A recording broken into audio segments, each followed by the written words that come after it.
A steel ball of mass 5 kg is rolling down a frictionless surface as shown below. When the ball reaches point A, it has a mechanical energy of 250 joules. The sketch is not drawn to scale. 5.1 says, state the principle of conservation of mechanical energy in words. It says, the total mechanical energy in an isolated system is conserved. 5.2 says, use your knowledge of the principles of conservation of mechanical energy to. 5.2.1, write down the kinetic energy of the steel ball at point B. Now, the mechanical energy, and it says now, write it down, not calculate it there. So the answer is 5.2.1. The answer is the potential energy at point B, which is the lowest point there, the ground point, whereby the gravitational potential energy is 0. So let's get this. Mechanical energy is the sum of gravitational potential energy and kinetic energy. So if the mechanical energy is 250 and the potential energy is 0, that means all of that mechanical energy is kinetic energy. And therefore, the mechanical energy at that point there, at the lowest point there, is the whole mechanical energy, which is 250 joules there. Now, to sort of show this, let's say now we have mechanical energy is the sum of gravitational potential energy and kinetic energy. Now, the mechanical energy is 250, and at point B, the potential energy is 0 there, because that's a point of 0 height. So 0 height, 0 potential energy. Plus Ek, 0 plus Ek is Ek, and it is equal to 250 joules there. Okay. Now, says 5.2.2 says, calculate the speed of the ball, of the steel ball at the instant it reaches point C. So now we're going to use the principle of conservation of mechanical energy. Let's start. We say that the mechanical energy at an initial point is equal to mechanical energy at a final point, just 2 points. So in our case, now our 2 points is point A and point C there. And then now, let's see what we have here. We have mechanical energy as, potential energy plus kinetic energy. Potential energy plus kinetic energy. This side we are talking about initial. This side we're talking about final. Know that final is point C, initial is point A. Okay. Now potential energy is mass G height. Kinetic energy is half mv squared. And then here again we have mass G height, and then we have half mv squared. On this side, we're talking about a speed final, height final. This side we're talking about speed initial, height initial.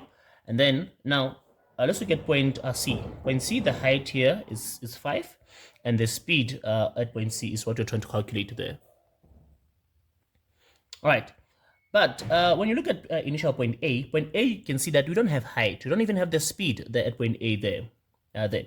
So it's rolling over there at point A. It reaches point A, meaning it had some speed, but we're not given the speed. But what is it that we have about point A? We have the whole mechanical energy at point A. So meaning all of this here, mechanical energy, the sum of potential energy and kinetic energy, all of this here is 250. Mechanical energy throughout is 250. Even at point C is 250 there. So what we're given there is mechanical energy, which will make a direct substitution from there all the way here. For all of this, we substitute 250 over there. So now the mass is 5, G is 9.8 at point C. The height is 5 plus half. The mass is 5, and then we're looking for the speed at point C then. Okay, now let's simplify. Now we have on the left hand side here, we have 250 is equal to, now let's say now 5 multiplied by 9.8 multiplied by 5, giving us 245. So we have 245 plus half of 5. So we have 5 divided by 2 is 2,5. Here we have 2,5 final speed squared here. Then to solve, let's transpose the 245 over there. So we have 250 minus 245 is equal to 2,5 final speed squared. And then 250 minus 245 giving us a 5. So here we have a 5, and then we have a 2,5 final speed squared. Then let's divide by 2,5, divide by 2,5, and then there we have 5 divided by 2,5 giving us a 2. So we have 2 final speed squared, and then take square root, and then square root, and the square root of 2 is 1,41. So the answer there is 1,41 meters per second there. All right. So now let's see 4. Oh, it's 5 there. Okay, say formula here, here, here, and here, giving us a 5. The definition over here is 2, and then that conclusion over there is also 2 as well then. So 9 marks so far. Okay, so the next question says, determine whether the mechanical energy acquired by the ball at point A will be enough to carry the ball over point D. Show all calculations there. Okay, so now for 5.3, we need the conservation of mechanical energy to calculate here. So now it says determine whether the mechanical energy acquired by the ball at point A will be enough to carry the ball over point D. Show all calculations. So now it's talking about now calculating whether the ball will be able to pass point D there, which is a height of 7 meters above the ground there. So now we are going to use the conservation of mechanical energy for 5.3. So let me continue to have it there. But then between point A and D there. So our final point will be point A and D. Now the question is, now if the question is like this, it says determine whether it will pass point D or not, what are we supposed to calculate?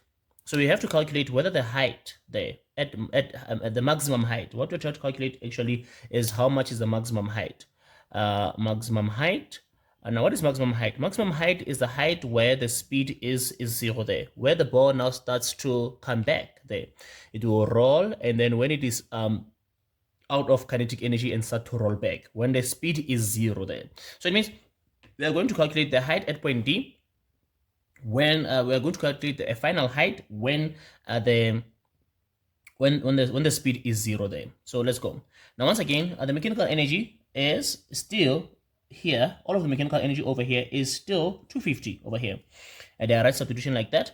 And then the mass is 5, g is 9,8. We want the height there plus half 5 height where the speed is 0 there, when it does not, it no longer has kinetic energy there. So now don't forget to square that. So we have 250 is equal to, so we have 5 multiplied by 9,8 over here, 5 multiplied by 9,8, this is 49. So we have 49 there, multiplied by the height plus 0. So here we have 250 is equal to 49 height there. Then solve over here. Let's divide by 49. Let's divide by 49. Let's have 250 divided by 49, giving us a 5,1. So the height it will reach, the maximum height it will reach above the ground is 5,1 meters there. Now 5,1 meters there, 5,1 meters is less than 7 meters. So the ball will not be able, so the energy will not be enough, or the ball will not pass there. So let me say the energy is not enough. It's not enough to have the ball roll over above point D, to carry the ball over point D. Let me see, there's not enough to carry the ball over point D there as a conclusion. So then that conclusion over there, that answer over here, the substitution over here, as well as the one of the formulas there. All right, so yeah, so it's a question of maximum height, and the question of maximum height is a question of now what will be the height at the speed of 0 there. That's what we're trying to solve here. Solve it, then check whether it's less than or more than that 7 there. Okay.